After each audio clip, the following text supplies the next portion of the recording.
Olá, arrebatados deste canal. Neste exato momento, que a sua pupila fica dilatada, seu globo ocular fica molhado, seus pelos arrepiados, batimento cardíaco acelerado, porque não é todo dia que a gente pode acompanhar o vídeo principal do mês, né? Até porque o vídeo principal do mês é todo dia 15 de cada mês.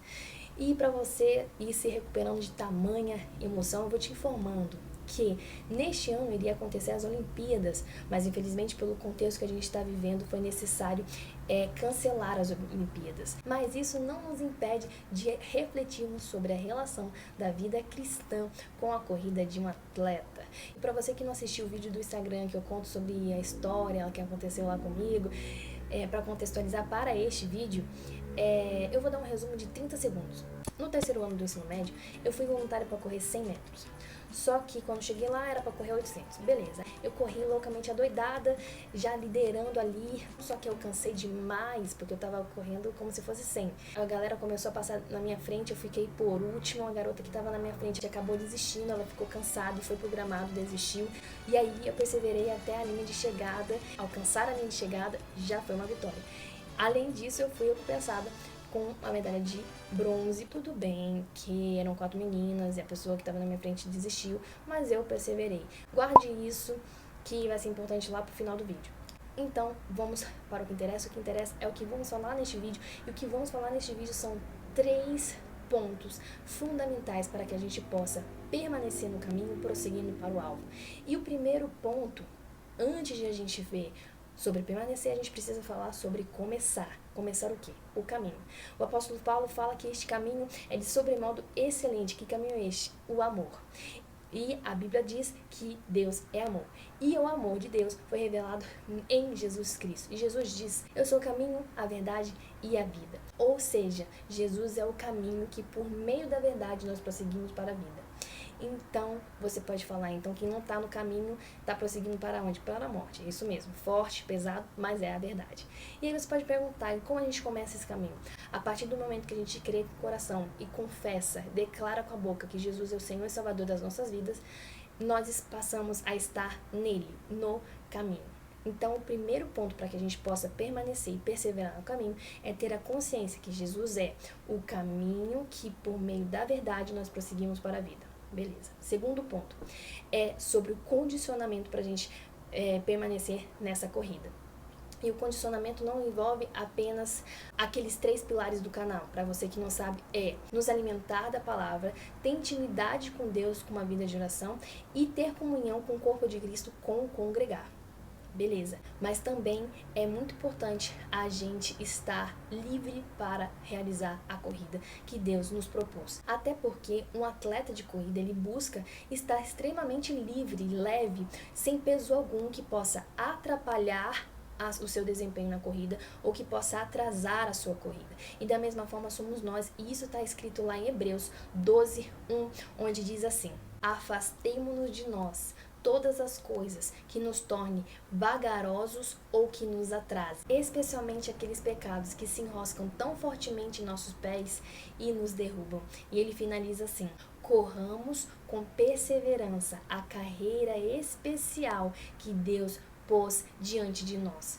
Então, o que acontece? Nós, como cristãos, também, assim como os atletas de corrida, precisamos estar livres de peso para que possamos correr conforme a boa, perfeita e agradável vontade de Deus. E que pesos são esses? É tudo aquilo que Deus não se agrada de ver os seus filhos com, ou agindo, ou pensando.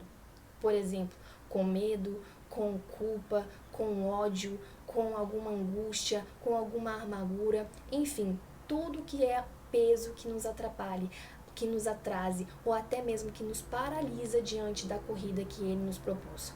Além desses pesos também tem aqueles pecados que envolvem, que enroscam nos pés. E ao ler isso, eu vi a imagem de um cadarço se enroscando nos pés, vai se afrouxando a ponto de soltar, que se enrosca nos nossos pés e acabam nos derrubando. Então, da mesma forma, nós precisamos estar atentos a esses cadarços e deixá-los firmes. E caso algum cadastro, alguma área de nossas vidas estejam frouxas, nós precisamos estar diante de Deus, nos arrepender, confessar os nossos pecados e receber o seu perdão. E a partir disso, Ele mesmo esquece das nossas transgressões. Mas infelizmente há pessoas que acabam desistindo da corrida, assim como aquela garota lá do meu colégio desistiu da corrida.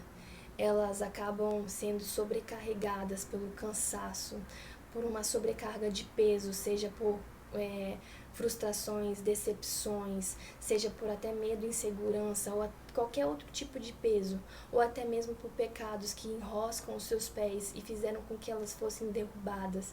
Infelizmente, essas pessoas acabam desistindo da corrida e, por conta disso, elas saem da pista, saem do caminho. Mas, se você está assistindo esse vídeo e por algum motivo desse, você acabou saindo do caminho, desistindo da corrida, saiba que este caminho está disponível para que você volte e permaneça e prossiga para o alvo. E caso você esteja se sentindo sobrecarregado, este é o segundo ponto, que nós possamos estar livres destes pesos e pecados para prosseguir na corrida que Deus nos confiou.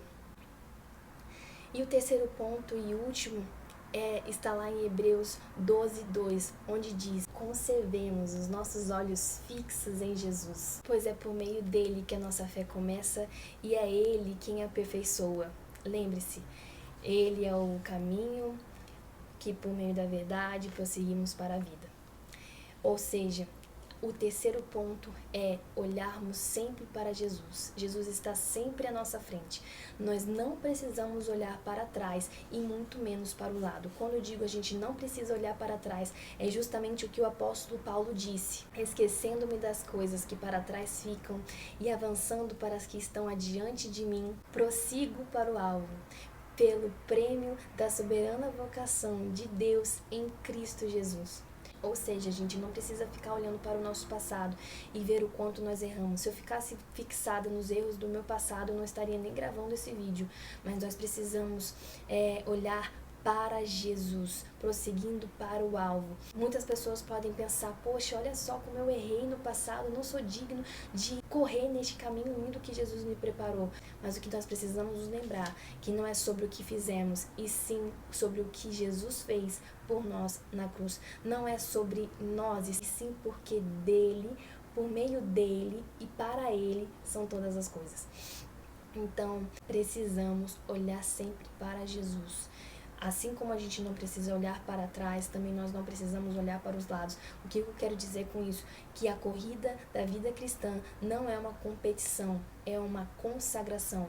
Você não compete com os seus irmãos, você está correndo em consagração a Ele. Não é contra pessoas, e sim contra a nossa própria carne. E justamente porque não é uma competição, a gente não precisa nos comparar. Numa corrida de Olimpíada, eles estão de fato competindo. Tanto que alguns ficam olhando para os lados, ficam olhando para trás, para ver se o adversário está chegando e meter o gás ali para acabar tendo alguma vantagem. Repito, a corrida cristã não é uma corrida de competição. É algo sobre nós e Deus. Por exemplo, na época que eu, de escola, quando eu estudava biologia, eu lembro do professor explicando que cada pessoa tem uma condição muscular diferente. Algumas pessoas têm um condicionamento muscular que elas terão um melhor desempenho em modalidades de explosão, que são aqueles que você precisa de muito esforço em pouco tempo, tipo 100 metros. E outras pessoas têm um condicionamento melhor para desempenhar em modalidade de resistência, que é pouco esforço em muito tempo, que é no caso uma maratona de vários quilômetros. Por isso a gente não precisa ficar olhando para os lados e ficar comparando: poxa, mas eu tenho que correr uma maratona enquanto o outro tem que correr 100 metros. Não, porque Deus condicionou a cada pessoa para realizar a corrida que foi proposta por Ele para cada um de nós. Por isso não é uma competição, cada um tem a sua corrida. E naquele dia, quando alcançarmos a linha de chegada, que é quando a gente vai estar diante dele, nós iremos ser recompensados, não pelo que fizemos, não porque fomos melhores um do que os outros, mas pela forma como realizamos aquilo que ele nos confiou. Receber a vida eterna já é maravilhoso, mas além disso nós vamos ser recompensados pela forma como realizamos a corrida que nos foi proposta. Então, nessa corrida da vida cristã, nós precisamos estar conscientes que Jesus é o caminho, que por meio da verdade prosseguimos para a vida eterna. E além disso, nós precisamos nos lembrar de nos livrar de pensamentos e atitudes que atrapalham a nossa corrida. E por fim, lembrar e ter consciência que o que nós precisamos fixar os nossos olhos é em Jesus, que está à nossa frente, e não olhar nem para trás e nem para os lados, porque a corrida é uma corrida de consagração entre eu e Deus, entre cada um de nós e Deus. Então é isso, espero que você tenha sido edificado. Se você está assistindo no YouTube, dá aquela elevada no polegar, aquela famigerada polegada. Se você está assistindo no Instagram, libere seu amor, coloque esse coração, comente, compartilhe e gera expectativas para o próximo vídeo. E é nesse esquema aí, lá no Instagram sempre tá tendo vídeo, e é desse jeito, tá? Naquele esquema então. Se Jesus não voltar antes, até a próxima. Se Jesus voltar, até a glória. Fique na paz e até mais.